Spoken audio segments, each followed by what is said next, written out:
복된 소식 아름다운 소리 AM 1590kHz 시카고 기독교 방송입니다. 애청자 여러분 안녕하십니까? KCBS 철석 진행의 서덕원 목사입니다. 2024년 부활절 특집으로 보내드리는 시간, 먼저 오늘 나오신 초대 손님 소개해드리겠습니다. 레이피언야교회 강민수 목사입니다. 네, 우리 소개 안 해드려도 잘 아는 레이피 언약교회 강민수 목사님 나오셨습니다. 목사님 어서 오세요. 네, 반갑습니다. 네, 반갑습니다. 바쁘신 시간에 우리 기독교 방송 청취자들을 위해서 나와주셔서 감사드립니다. 네. 먼저 저희 청취자들과 함께 부활절 인사 나눠주시겠습니까? 네, 2024년 부활절을 맞이하여서 여러분의 가정과 교회와 하시는 모든 일 위해 부활의 기쁨과 능력이 충만하시기를 기원드립니다. 네, 목사님 오늘 오렌지 부활절이 빨라졌어요. 네. 그래서 3월 31일이 이제 부활주일인데요. 네. 그 부활의 우리 사전적인 의미, 네. 이거 굉장히 우리에게 중요한데, 네네. 이런 또 정의, 어떻게 하면 우리가 이 부활은 이거다 이렇게 말할 수 있을까요? 네. 제가 사전을 찾아봤습니다. 네. 그랬더니 죽었다가 되살아나는 것, 소생 이렇게 써 있더라고요. 예. 근데 성경에서 이야기하는 부활은 그저 죽은 사람을 소생시키는 것은 아닌 것 같아요. 예. 그래서 부활은 무슨 좀비가 무덤을 빠져나와서 떼를 지어 길거리를 헤매고 다니는 것, 그게 부활은 아니죠. 네. 그래서 성경적 의미의 부활은 우리가 또다시 죽을 몸으로 소생되는 것이 아니라 영원히 살아나는 것을 의미하는 것입니다. 그래서 원어로 보면은 네. 아나시스타스 혹은 엥게르시스라는 헬라어가 사용되었는데 네. 이것은 죽은 사람의 몸이 영원한 영광스러운 새 몸으로 되살아나는 것을 의미하는 것입니다. 네. 그러니까 이미 죽었던 몸이 네. 이제 살아나는데 이제는 다시 죽지 않고 영원한 그 몸으로 바뀌는 거예요. 맞습니다. 네. 그렇군요. 그러니까 이 부활이 우리에게 얼마나 중요한가 하는 걸 이제 생각나게 하는데요. 네. 부활은 네. 이제 구약 성경에도 말씀하고 있고 또 네. 신약 성경에도 말씀하고 계셔요. 네. 이 성경에 나타난 부활 먼저 좀 우리 청취자들에게 소개해 주시겠습니까? 네, 우리가 주로 신약에 나타난 부활 구절에 대해서만 많이 알고 있는데요. 네. 사실 구약 성경에도 부활에 관한 예언이 많이 있습니다. 네. 그래서 욥기 19장 26절에는 내 가죽이 벗김을 당한 뒤에도 내가 육체 밖에서 하나님을 보리라. 그래서 BC 2000년 족장 시대에 살았던 욥도 부활에 관한 신앙을 갖고 있었다라는 걸 알게 되고요. 네. 주전 1000년 전에 살았던 다윗도 시편 16편 10절에서 이는 내 영혼을 음부에 버리지 아니하시며 주의 거룩한 자로 썩지 않게 하실 것임이라 말하면서 예수님의 부활을 예언했고요. 또 주전 700년 전에 살았던 이사야도 예수님을 주로 고백하면서 이사야 26장 19절에 주의 죽은 자들은 살아나고 그들의 시체들은 일어나리이다 이야기했고, 또 주전 600년 전 포로 시대에 살았던 다니엘도 12장 2절에서 땅의 티끌 가운데 자는 자들 가운데 많은 사람이 깨어나 영생을 받는 자도 있겠고 수치를 당하여 영원히 부끄러움을 당하는 자도 있겠다라고 이야기를 했습니다. 예. 네. 그래서 물론 신약에는 말할 수 없이 셀 수 없이 많은 구절이 있는데 네 종류로 그냥 구분만 해보면 네. 첫째는 예수님의 공생의 기간 중에 야이로의 딸, 과부의 아들, 나사로 등 소생시킴으로 예수님이 메시아이심을 증명한 사건들이 있었고, 둘째는 예수님이 부활하신 그 소식이 사복음서와 사도행전 여러 서신서에 있었고, 세 번째는 부활의 첫 열매인 예수님을 따라서 많은 성도들이 부활하게 될 것이다. 예. 마지막 네 번째는 믿지 않는 자들도 심판의 부활로 일어나게 될 것이라는 구절들이 많이 있습니다. 맞습니다. 네, 그러니까 구약 성경에도 예언이 되어 있고, 네. 예수님 오셔서 실제로 보여주셨고, 네. 또 앞으로 일어날 것들에 대해서 성경은 예언을 하고 있습니다. 맞습니다. 우리 말씀을 해주시고 있는데요. 네. 자, 우리 기독교에만 있는 부활, 네. 또 기독교가 다른 타 종교에 비해서 또 유일한 네. 그 부활이라고 하는 개념을 어떻게 특별하다는 이유를 붙여야 되겠는데 네네. 어떻게 그렇죠. 붙여주시겠습니까? 네. 예. 기독교의 가장 중요하고 특별한 교리 두 가지를 꼽으라면 십자가와 부활이죠. 네. 그래서 예수님은 십자가 죽음을 통해서 우리 죄를 사해 주셨고 또 사흘 후에 다시 살아나심으로 부활의 첫 열매가 되셔서 네. 우리도 장차 살아나 하나님과 천국에서 영생할 것을 증명해 주셨습니다. 그래서 이것이 바로 기독교가 다른 종교와 다른 가장 큰 차이점인데요. 어느 날 성지 순례가는 이슬람교도 한 사람과 또 그리스도인 한 사람이 중동 지역으로 가는 비행기 안에서 만났다고 그래요. 네. 그때 이슬람교도는 그리스도인에게 말하기를 저는 메카로 갑니다. 그곳에는 마호메트의 무덤이 있고 그 안에는 마호메트의 시신도 있죠. 근데 예루살렘으로 가면 예수님의 시신도 없고 빈 무덤밖에 없다고 하는데 뭘 보러 가십니까? 물었대요. 네. 예, 그때 그리스도인이 말하기를 바로 그것이 당신이 믿는 것과 내가 믿는 것의 차이입니다라고 이야기했다고 합니다. 예. 세상 모든 종교의 종착역은 사망이지만 기독교에는 부활과 생명이 있죠. 네. 그래서 이제 십자가를 조금 언급을 해주셨는데 네네. 이 문제에 대해서 제가 다시 한번 다음 네. 편에 여쭈기로 하고요. 네네. 그래서 우리 그리스도인들에게 또 우리 기독교의 그 유일한 아니면 근본적인 교리 네. 이 부활 정말 아무리 강조해도 지나치지는 않은 것 같아요. 맞습니다. 네. 아까 잠시 우리 그 많은 이제 예언이 있다고 말씀을 하셨는데요. 네. 그러면 이제 텍스트나 컨텍스트에서 이 부활을 이제 여러 곳에서 우리가 이제 고찰을 해볼 수가 있어요. 네네. 네, 목사님 어떤 증거들이 있나요? 네, 역사적으로 예수님의 부활에 대한 많은 증거들이 있지만 네. 제가 두 가지만 이야기를 하면은 첫째는 그 빈 무덤. 빈 무덤. 네. 그래서 어떤 사람들은 예수님의 시신을 누가 훔쳐간 게 아니냐 얘기하기도 하지만 네. 누가 훔쳐갔을까 생각을 해볼 때 예수님의 제자들이 훔쳐갔다면 자기들이 조작한 진리가 아닌 거짓 종교를 위해 그 사람들이 과연 순교했을까?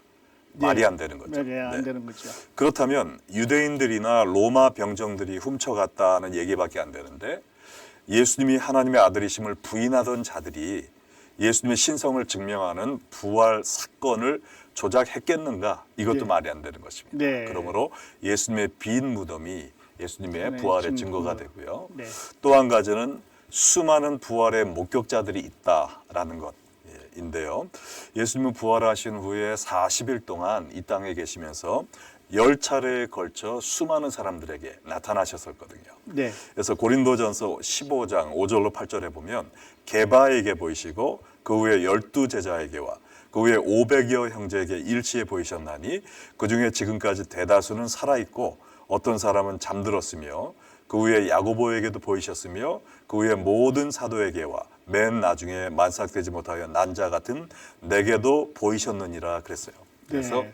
게바로 불리웠던 수제자 베드로를 비롯하여 12제자가 모두 예수님을 보았고요. 네. 또 마태복음 28장에 기록된 감람산 현장에는 500명 넘게 네. 사람들이 부활의 예수님을 보았고 바울이 여기에 대해서 고린도전서에 기록한 것이 이때로부터 20년밖에 지나지 않았기 때문에 그 많은 사람들이 아직도 살아 있었는데 네. 바울이 거짓말을 했다면 이 고린도전서가 지금까지 남아 있을 리가 없었죠. 네. 그래서 야고보도 예수님을 믿지 않았지만 미쳤다라고 얘기했지만 그 자기의 형이었던 예수님을 나중에 부활 후에 믿게 되어서 예. 예루살렘의 아주 중요한 사도가 되었고 바울도 다메섹 도상에서 예수님을 만남으로 삶이 완전히 변화가 되었죠. 그래서 이 세상 법정에서는 증거 한두 가지만 있어도 부정할 수 없는 강력한 케이스가 되는데 예수님의 죽음과 부활은 수백 명들의 증인과 네. 성경 전체의 증거가 뒷받침하고 있는 아무도 부정할 수 없는 역사적 사실임을 알 수가 있습니다. 네. 그러니까 수많은 사람들이 이 부활을 부정하고 없애기 위해서 네, 많이 노력을 했어요. 네네, 예, 그런데 이 부활을 없애기 위해서 노력했던 사람들이 예수님을 믿었다고 하는 증거를 우리는 더 많이 가지고 있어요. 네, 그렇죠. 네, 예, 아주 놀라운데. 네. 자, 목사님, 그 우리 레이비 언약교회 네. 이번 부활절 어떻게 준비하고 계세요? 네, 부활절 항상 저희가 부활절에는 세례식이 있습니다. 그래서 세례식, 예. 예수님 믿은 분들 간증하시고 또 우리가 부활절 전에는 월요일부터 토요일까지 특별 고난주간 새벽 집회를 통해서 아주 많은 교우들이 나오셔서 특별 예배를 드리시고 성금요일에는 우리가 영어부하고 함께 또 예수님의 십자가를 기리는 특별한 활동을 하고요. 그리고 이번 주인 종료주일에는 우리 한오브 교인들이 H마트굿, 그다음에 파크투샵, 그리고 중부시장에 나가셔서 노방전도를, 그래서 작년에 200명 정도가 나가셨는데 금년에는 한 300명 정도가 나갈 거를 저희가 지금 기대하고 있습니다. 그래서 교회를 떠난 많은 분들이 부활절 때 예수님에 대해서 다시 생각하고 교회로 돌아오실 수 있도록 기도하면서 준비하고 있습니다. 네, 그러시군요. 목사님도 직접 나가시겠지요? 물론이죠. 그래서 저는 세 군데를 다 돌면서 간단한 복음 메시지를 전하고요. 교인들은 교구별로 지정된 곳에 나가서 1시간 동안 복음을 전하면서 찬송하시게 될 겁니다. 그렇군요. 그 미국 친구들도 이제 우리처럼 이렇게 입는 그 신사복을 이스터 숫이라고 말할 정도로 깨끗한 옷을 갈아입고 이제 부활절 예배에 참석을 하는데 우리 주님 섬기다가 좀 멀어졌던 분들이라도 이번 기회를 통해서 다시 돌아오는 그런 계기가 됐으면 좋겠습니다. 네, 그래서 그런 분들을 영어로는 CEO라고 하거든요. 그래서 그런 분들은 Christmas and Easter only. 크리스마스와 이스터 때만 오는 분들이 있는데 이번에 오셔서 계속 쭉 교회를 또 출석하시면 좋을 것 같습니다. 네. 특별히 이제 팬데믹으로 좀 느슨했던 분들이 다시 오셔서 목사님 교회에 조인하셔서 함께 또 주님 오실 때까지 같이 섬겼으면 좋겠습니다. KCBS 특별 초대석 2024년 부활절 특집으로 보내드릴 시간, 오늘은 레이크뷰 언약교회 강민수 목사님 모시고 대화를 나누고 있습니다. 자, 부활이 왜 이렇게 중요한지 우리가 많이 이야기를 하는데 부인하는 사람들이 아직도 있습니다. 또 바울 시대에 있었고 이거를 이제 바울은 고린도전서 15장에서 아까 언급하신 대로 논리적으로 좀 반박을 하고 증명을 했는데요. 목사님, 이 논리적으로 고찰해본 부활, 목사님은 어떻게 말씀해 주시겠습니까? 말씀하신 것처럼 이 예수님의 부활에 대해서 가장 체계적으로 정리해 놓은 것이 고린도전서 15장인데요. 여기에 보면 사도 바울이 만약 부활이 없다면 일어나게 될 비극 6가지를 이렇게 나열을 해놨습니다. 그거를 보면 첫 번째는 부활이 없다면 예수님의 부활도 없다. 그래서 못 살아나야 되죠. 그렇죠. 13절에 만일 죽은 자의 부활이 없으면 그리스도도 다시 살아나지 못하셨으리라. 그러면 우리가 믿는 신이 죽었다라는 얘기죠. 두 번째 비극은 우리의 믿음이 헛것이다. 그래서 14절에 그리스도께서 만일 다시 살아나지 못하셨으면 우리가 전파하는 것도 헛것이요 너희 믿음도 헛것이며 그랬어요. 여기 헛것이라는 것은 속이 비어있는 껍데기를 의미하거든요. 그래서 예수님의 다시 살지 못하셨으면 우리의 믿음은 가짜다. 아무짝에도 쓸모없는 빈 껍데기에 지나지 않는다.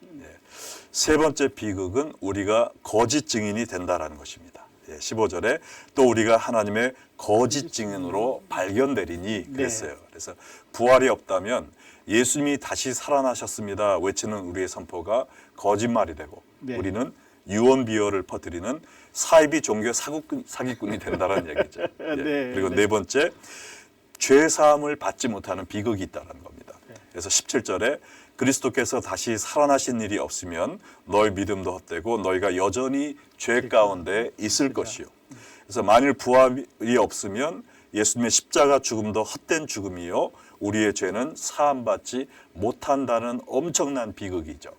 그리고 다섯 번째로 죽음은 최악의 저주다라는 거예요. 왜냐하면 18절에 또한 그리스도 안에서 잠자는 자도 망하였으리니 이야기를 하고 있거든요. 그래서 우리가 예수 믿고 구원받을 줄로 알고 죽었는데 부활이 없어 예수님도 살아계시지 않는다면 당연히 우리도 구원받지 못하고 우리도 그냥 지옥 갈 수밖에 없으니까 얼마나 불행한 죽음이 되겠습니까? 그래서 마지막으로 여섯 번째 비극은 성도의 삶이 헛수고가 된다라는 것이죠. 19절에 만일 그리스도 안에서 우리가 바라는 것이 다만 이 세상 삶뿐이면 모든 사람 가운데 우리가 더욱 불쌍한 자일이라 그랬어요. 네. 그래서 어차피 죽은 후에 지옥 갈 거라면 이 세상에서라도 쾌락을 즐기며 살았을 텐데, 그죠? 네.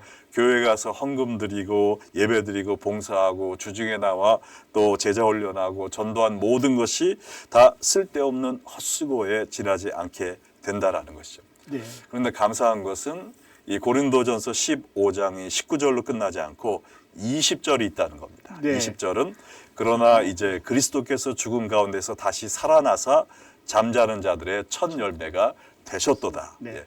그래서 예수님이 부활하셨기 때문에 네. 아까 이야기했던 이 비극이 일어나지 않고 오히려 축복으로 변하게 된다는 것이죠. 네. 그래서 첫 번째는 예수님이 부활하셨다라는 걸 알게 되고, 네. 두 번째는 우리의 믿음도 참 믿음이 되고요. 네. 또 부활하셨기 때문에 우리가 하나님의 참 증인이 되는 것이고, 네. 예수님이 부활하셨기 때문에 우리의 모든 죄가 다 사함받게 된 것이고, 또 다섯 번째로 죽은 성도들도 망한 것이 아니라 모두 다 부활할 것임을 알게 되고, 네. 마지막으로 성도의 삶이 가장 축복된 삶이 되는 것이죠. 네. 그래서 요한계시록 20장 6절에도 이 첫째 부활에 참여하는 자들은 복이 있고 거룩하도다 그렇게 예. 했거든요. 그래서 예수님을 믿는 사람들은 정말 그리스도의 제사장이 되어 예수님과 함께 왕노릇하게 될 것이기 때문에 예수님의 부활이 이렇게 중요하다라는 것을 깨닫게 됩니다. 네. 그러니까 그 역사적으로나 교리적으로나 논리적으로나 생각할수록 우리의 부활은 예수 그리스도의 부활은 네. 아주 중요한 이런 의미를 가지고 있는데요. 기독교에서의 부활, 우리가 믿는 그 믿음의 핵심 가치인 부활은 우리의 실제 생활, 그 신앙생활과는 어떤 관계를 이야기할 수 있을까요? 네. 그래서 많은 기독교인들이 예수님의 십자가의 중요성에 대해서는 알지만 예. 부활의 중요성에 대해서는 모르고 있는 것 같아요. 네. 또 우리의 현재 이 땅에서의 신앙생활에 어떤 영향을 끼치는 것도 많이 생각을 하지 않고 있는데요. 우리가 고린도전서 15장에 여기에 대한 대답도 있는 것 같습니다. 예. 그래서 우리가 부활 신앙을 가진 사람들은 첫째로 그리스도 안에서 산다라는 것을 이야기해 주고 있습니다. 예. 그래서 22, 23절에 보면 아담 안에서 모든 사람이 죽은 것 같이 그리스도 안에서 모든 사람이 삶을 얻으리라. 그러나 각각 자기 차례대로 되리니 먼저는 첫 열매인 그리스도요, 다음에는 그가 강림하실 때 그리스도에게 속한 자요 이렇게 얘기했거든요. 예. 여기에 22절에 안에서라는 말이 참 중요한 것 같아요. 우리가 아담의 죄로 인하여 다 죽게 된 것은 우리가 아담 안에 있었기 때문이라는 거죠. 우리가 예. 그의 몸에서 나왔고 그의 피가 우리 안에 흐르기 때문에 그러면 우리가 예수님의 죽음과 부활로 인하여 새로 살게 되기 위해서는 우리가 예수님 안에 있어야 된다라는 것이 참 중요한 것입니다. 네. 그래서 우리가 생명의 부활에 동참하는 것도 23절에 보면 그리스도에게 속한 자라고 그랬거든요. 예. 그래서 우리가 이 예수님을 믿고 받아들임으로 말미암아 예수님에게 속한 자가 될 때 예. 예수님 안에서 사는 삶의 변화가 있다라는 거고요. 예. 이 부활 신앙 삶의 두 번째 모습은 그리스도를 위해 죽는 것이에요. 죽는 거. 네, 그래서 29절로 31절에 보면 만일 죽은 자들이 도무지 살아나지 못하면 우리가 어찌하여 언제나 위험을 무릅쓰리요.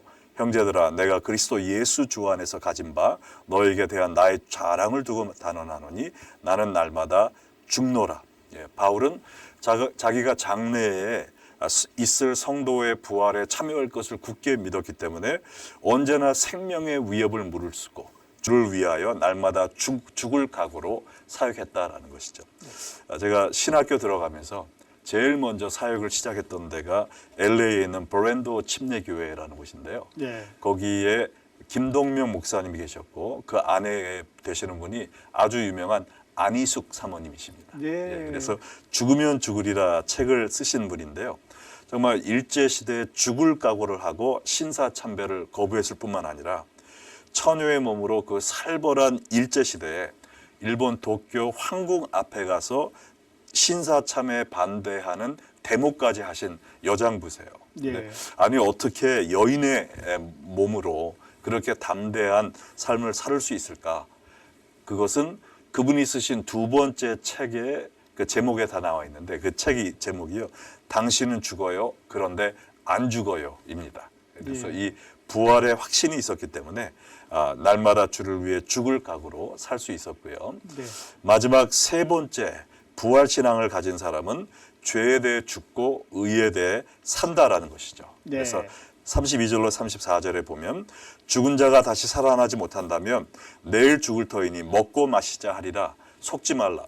악한 동무들은 선한 행실을 더럽히나니 깨어 의를 행하고 죄를 짓지 말라. 이렇게 하고 있습니다. 그래서 부활이 없다면 우리가 이 세상의 쾌락을 즐기며 타락의 삶을 살겠지만 우리가 죽음 후에 부활과 심판이 있는 것을 믿기 때문에 예. 영적 잠에서 깨어나 의를 행하는 삶을 산다라는 것이죠. 그래서 이 알렉산더 대왕은요, 자신이 아침에 일어날 때마다 신하에게 대왕님도 언젠가는 죽으실 것입니다라는 말을 하게 했대요. 네. 그래서 남들이 보면 아침부터 웬 재수 없는 얘기야 라는 생각할 수 있지만 이렇게 우리도 참으로 장래에 죽음이 있고 부활이 있고 심판이 있다라는 것을 자각하며 살 때 예. 죄에 죽고 의에 사는, 그래서 그리스도 안에 살고 그리스도를 위해 죽는 부활 신앙의 삶을 살 수 있을 거라고 믿습니다. 네, 그래요, 목사님. 좋은 말씀해 주시는데 종종 이제 우리가 부흥 집회에 가보면 네. 강자들은 십자가에 대해서, 고난에 대해서, 죽음에 대해서 많이 강조를 하는데 네. 부활에 대해서 좀 덜 강조하지 않나 싶어요. 네, 그래서 맞습니다. 부활까지 강조했을 때 우리의 삶이 더 힘이 있지 않나. 네, 네, 이제 그렇게 생각을 하는데 네, 예. 좋은 말씀 해주셨습니다. 네. 그리고 전편에서 이제 그 부활을 여러 그 종류로 이렇게 나누시면서 네. 그 믿지 않는 자의 부활에 대해서 네, 네. 언급을 하셨는데요. 네, 자, 예수님 믿지 않는 사람들의 부활 네. 어떻게 될까요, 이 사람들은? 네, 우리가 흔히 생각하기는 믿는 사람만 부활하는 것이 아닌가 오해할 수 있지만 네, 요한복음 5장 28, 29절에 보면은 모든 사람이 부활한다고 써 있습니다. 네. 이를 놀랍게 여기지 말라. 무덤 속에 있는 자가 다 그의 음성을 들을 때가 오나니 선한 일을 행한 자는 생명의 부활로, 악한 일을 행한 자는 심판의 부활로 나오리라. 그래서 이 부활 사건은 믿던지 안 믿던지 무덤 속에 있는 모든 사람들에게 임할 미래의 사실인데, 예수를 믿고 죽은 자들은 생명의 부활로 일어나 천국에 입성하게 되지만 부인하고 죽은 자들은 심판의 부활로 일어나 영원한 형벌을 받게 된다라는 것이죠. 예, 그러므로 이 사실을 이미 깨닫고 있는 우리 성도들은 부활 신앙의 정말 구체적인 적용으로서 날마다 복음을 전파해야 될 것 같습니다. 네. 그래서 사도 바울도 고린도전서 15장 11절에 그러므로 나나 다른 사도들이나 이같이 전파함에 너희도 믿었느니라 그렇게 네. 했거든요. 그래서 네. 우리가 부활 신앙을 가진 사람이라면 반드시 이 신앙을 남들에게 전파하는 전도의 삶이 중요하다 생각을 합니다. 네. 그러니까 우리만 영광스러운 부활이 있는 게 아니라 믿지 네네. 않는 자들도 부활하기는 하는데 네. 이번에는 이제 영벌로 그렇죠. 들어가는 이제 부활을 네. 하게 되겠죠. 네네. 네, 그렇군요. 그래서 우리가 그 전도의 중요성이 네. 다시 한번 이제 생각하게 그렇게 되는 예, 그런 계절이 네. 아닌가 싶은데, 예, 맞습니다. 목사님과 유익한 대화 나누다 보니까 이제 우리들에게 주어진 시간이 다 되어가는데요. 네. 끝으로 그 부활절 메시지 우리 교회에 네네. 전해주시고 네. 또 우리가 이런 방송을 하고 또 교회에 모이고 하는 목적은 그 예수 그리스도께서 초청하기, 예수 네네. 그리스도를 믿게 하기 위해서 하는데 네. 같은 메시지 좀 전해주시고 네. 오늘 인터뷰 마치면 좋을 것 네, 같습니다. 그렇죠. 우리가 정말 성교회에서 가장 중요한 메시지라면 하나님은 모든 사람을 사랑하신다라는 것 같아요. 네, 하나님이 이 세상을 이처럼 사랑하사, 세상에는 악인도 선한 사람도 다 있지만 구별 없이 모든 사람을 사랑하시사 독생자를 보내주시고 그로 말미암아 아무도 멸망치 않고 모두 다 구원받기를 원하신다라고 말씀을 하셨거든요. 그래서 이 말씀을 듣고 계신 모든 청취자들 가운데 내가 비록 이전에 아주 극심한 죄를 지었다 할지라도, 하나님을 지금 믿지 않고 교회에 나가지 않는다 하더라도 하나님은 여러분을 사랑하시고 구원받기 원하신다는 이 진리를 의심치 마시기 바랍니다. 그래서 특별히 이 부활절을 앞에 두고 여러분이 나를 위해서 십자가에서 내 대신 죽으셨다가 살아나신 예수님을 믿으심으로 말미암아 예. 이 부활의 아침에 여러분의 영도 부활하고 정말 천국의 영생의 소망을 갖고 사는 여러분 되시기를 주 예수의 이름으로 간절히 기도하며 축원합니다. 네, 감사합니다. KCBS 특별 초대석 부활절 특집으로 보내드리는 시간, 오늘은 레이크뷰 언약교회 강민수 목사님 모시고 대화를 나눴습니다. 목사님 초대석에 나오셔서 다시 한번 감사드립니다. 네, 감사합니다. 함께해 주신 애청자 여러분 감사합니다. 부활의 영광이 청취자 여러분 모두에게 넘치시기를 바라며 저는 다음 시간에 다시 찾아뵙겠습니다. 안녕히 계십시오.